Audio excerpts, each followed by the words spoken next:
लूकाची चोकटली खबर 10वा अध्याय. तव प्रभू 70 जना दुसऱ्या शिष्यानंतर काय चुनवून आपण जवळचे हर एक गावी हर जागी दोघंता आपणादून काही पुढं धाडला. येसू अनेक त्याहांत धाडावचे अंदी त्याहां संग असं म्हणला, पीक कापवचा खूप जुग हायेपणी काम करावचे वाले कमी जण हाय ते. म्हणून पीक कापवचे मालकाचे वावरी पीक कापवले काम करावचे धाडा म्हणून पायपोटी करा. हे देख ऐका, बिबटांचे मदत मेंढ्यांचे पिलींत धाडले वनी मी तुमचा धाड थाव. आता तुम्ही जा. तुम्ही थैली राहून दे, झोरी राहून दे, वाहनांत राहून दे, धरून नको जा. तुम्ही रस्त्यानं जाऊत राहतानी कोणातच खुशाल म्हणून नको पुसा. तुम्ही कोणत्याही घरी धसतानी हे घराले शांती भेटून दे म्हणून अंधी सांगा. शांतीचा माणूस हे घरात कोणीच राहिले ना तुमची शांती त्याजवर येते. नाही म्हणले ना तुमची शांती तुम्हालाच फिरून येते. त्याने तुम्हाला देवावचे खावावचेता पिवावचेता खाऊत पिवूत हेच घरी रहा. काम करावचं वाला आपणाचे तन केले अर्हत वाला घरोघरी फिर नको. आणि तुम्ही कोणतेच चहारा पदार्थाने त्याने तुमचा जवळ केले ना त्याने तुम्हाला काही दिले ना काही ते खा. थेती राहिले गिरेवाल्यांचा चोकट करून भगवंताचा राजवाडा तुमच्या जवळ आला म्हणून त्याहनले सांगा. पण तुम्ही कोणते रहो चहारा धसतानी त्याने तुमचा जवळ नाही केले ना ते गावाचे वाडे पजहून असं म्हणा, आमचे पायांले ढिकलेला तुमचे चहाराचे दुबेत काय तुम्हाले उरपटी राहिले गवेता झाड थवू. तो भगवंताचा राजवाडा जवळ हाये म्हणून चोव्वा. मी सांगावचा काय म्हणले ना, न्याय करावचे रोजी ते चहाराचे माणसांची गतीतून काय सोदमा चहाचे माणसांची गती सोसवेजोग राहते. अय्यो कोराजीना चहारचे माणसांना हा, अय्यो बेत्सईदा चहारचे माणसांना हा, तुम्हाले शिक्षा नाही चुके. कहा म्हणले ना तुंप झालेले चमत्कार तुरू सीदोन चहारंप झाले ना घेतले वाले खूप जुग सालांचे खालतू पश्चाताप होऊन घोंगड गुंडून डोयावर लाकेड रिचवून बसवचे होते. पण न्याय करावच्या दिवशी तुमचे गतीतून काय तुरू आणि सीदोन चहारवाल्यांची गती सोसवेजोग राहते. ये कपेर्नहूम चहारचे माणसांना हा, तुम्ही हा बरीत का मोठपण करतो म्हणून म्हणा नको.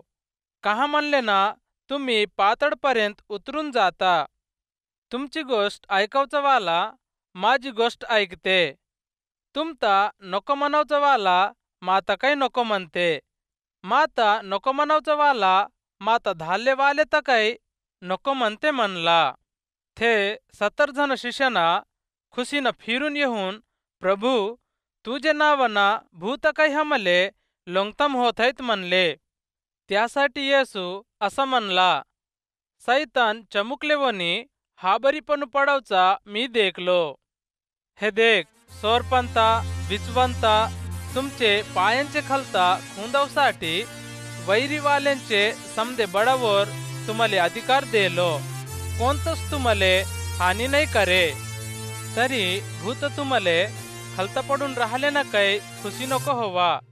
पण तुमचे नावा स्वर्गप लिहून राहिल्यासाठी खुशी हवा म्हणून आपणाचे शिष्यानले सांगला. ते घटकेतूस येसू निरुंपकात्मेनं भरून खुशी होऊन असं म्हणला, बा भुईले हाबरीले तूस भगवंत. ज्ञानवाल्यांले तेलवीवाल्यांले हे घटनेत लपून ठेवून त्याहंता लहानले पोरांचे वनी राहावचे वाल्यांले चोबुथायस म्हणून तुझी स्तुती करताव. हो बा तसा करवचा तुले पसंद. माझा बाप माले समदेता हवाली केला. बापालेस पानी पोरग कोण होयो कोणालेच नाही ठावा. पोरालेस पानी बाप कोण होयो कोणालेच नाही ठावा. पोरगा बाप आता कोणाले चोवव म्हणून पसंत करते यो त्यालेच पाणी आणि कोणालेच नाही चोवे म्हणून सांगला. मग येसू आपणाच्या शिष्यानांसंग राहतानी असं म्हणला, तुम्ही देखावचे वालेंता देखावचे डोरे धन्य होईते. मी तुम्हाले सांगावचा काय म्हणले ना, तुम्ही देखावचेंता देखाव म्हणून ऐकावचेंता ऐकाव म्हणून कितीको जण प्रवक्तांना राजेना आशा केले, पण देखाव नाही सकले आणि ऐकाव काही नाही सकले म्हणला.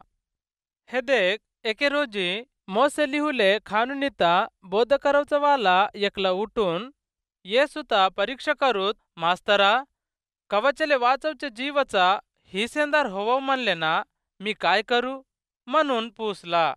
त्यासाठी येसू मोसे लिहुलेले खानुनीपा काय लिहून हाय, तू खानुनीत वाचुलेसाठी तुले काय समजला म्हणून त्यात पूसला. त्यासाठी तो असं जवाब देला, तुले भगवान झालेले प्रभुता तुझे पूर्ण हृदयना, तुझे पूर्ण मनसाना, तुझे पूर्ण शक्तीना, तुझे पूर्ण तेलवीना प्रेम कराव आणि तुझ तू प्रेम केलेवनी तुझे शेजरवाले तकाय प्रेम कराव म्हणून लिहून हाये. त्यासाठी येसू त्याचे संग असं म्हणला, तू बरोबरच सांगलास, तसंच कर. तव तू कवचले राहावचे जीवत घेतेस म्हणून त्याले सांगला. पण आपण नियतवालवनी दिसाव म्हणून, हो पण माझं शेजरवाला कोण होयो म्हणून येसू तर पूसला. त्यासाठी येसू जवाब देऊत असं म्हणला, एक माणूस यरुशलेमपणू यरिको मनवचे चहारले निघून जाऊत चोरांच्या हातात गाठला. त्याने त्याचे कपड्यांत हिरून त्यात मारून डुकडुक करून सोडून दिले. तवा एके कटोड्याले ते रस्त्यानं जवळचा पल्ला. कटोडा त्यात देखून पक्केनं गेला. लेवी मनवचे खानदानीचा एकला माणूस ते जागी येऊन त्यात देखून पक्केनं गेला. तो समरया देशाचा एकला निघून जाऊत तो पडून राहावची जागी आला. त्यात देखून त्याजवर जीव दुखुला. जवळ जाऊन त्याचे मारणले तेल आणि अंगुरांचा रस पुसून त्याचे मारणता बांधला. त्यात आपणाचे गाढवावर बसवून एके धाबेपणे होऊन त्याची सरबडाई केला. दुसरे रोजी तो निघून जाऊत राहतानी 2 चांदीचे बिले काढून धाबेवाले माणसाले देऊन याची सरबडाई कर आणि काही खर्च केले ना, मी फिरून येतानी तुले खंडुतो. येसू हे रकमीनं पूसला, तुले काय समजत आहे? चोरांच्या हातात गाठले वालेले हे दोघंपणू कोण सेजेदार वनी राहते? तो चोरांच्या हातात फसले वालेवर जीव दुखलेला वालास म्हणला. त्यासाठी येसू तू जाऊन तसंच कर म्हणून त्याहनले सांगला. तव त्याहनी निघून जाऊत राहतानी येसू एके गावात धसला. तेथी मार्ता मनवची एकली बाई येसूता आपणाच्या घरी येवव दिली. तिले मरिया मनवची एकली बहीण राहिली. ते मरिया येसूचे पायांजवळ बसून त्याचा बोध ऐकूत राहिली. मार्ता तो खूप जुक काम राहिल्यासाठी चिंता करून येसूच्या जवळ येऊन, प्रभू, मी एकलीच काम करवले, माझी बहीण माता सोडून दिल्यासाठी तुले चिंता नाही तर की माले मदत कर म्हणून तिले सांग म्हणली. त्यासाठी प्रभू तिले हे रकमीनं सांगला, मार्ता मार्ता, खूप जुक कामांच्या बारेत तू कहा चिंतेना बाधा पडत आहेस, पण पाहजे राहिलेला फक्त एक कूस. मरिया चकोटले तर निवुरली. ते निवुरले तर तिजेपणू कोणीच काढून नाही टाकेत.